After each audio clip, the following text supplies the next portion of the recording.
السلام عليكم. إيران تحمل أمريكا مسؤولية أي اعتداء إسرائيلي على برنامجها النووي. إن لم تكن مشتركا في القناة فاشترك، وإذا كنت من المشتركين لا تنسى الإعجاب بهذا الفيديو. حمل أمين مجلس الأمن القومي الإيراني علي شمخاني الولايات المتحدة الأمريكية مسؤولية أي إجراءات إرهابية لإسرائيل ضد البرنامج النووي الإيراني. وقال شمخاني عبر حسابه على تويتر إن جيك سلوفان مستشار الأمن القومي الأمريكي قد صرح بأنه إذا ما أقدمت إيران على صناعة القنبلة النووية فإن أمريكا ستعترف بحرية عمل إسرائيل في مواجهة ذلك.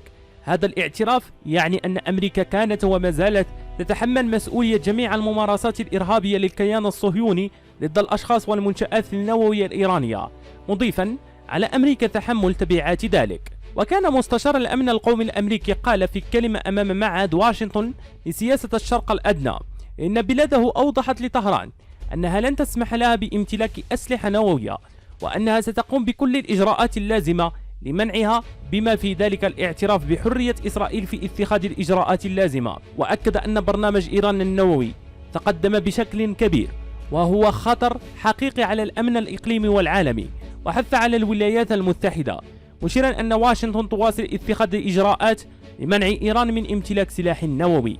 وكان رئيس الوزراء الإسرائيلي بنيامين نتنياهو قال الخميس الماضي إن الخطر الإيراني على الصعيد العالمي يعادل 50 مرة من الخطر الكوري الشمالي. في الأخير، إذا كنتم من المعجبين بهذا النوع من الأخبار لا تنسوا الاشتراك لتتواصلوا بالجديد.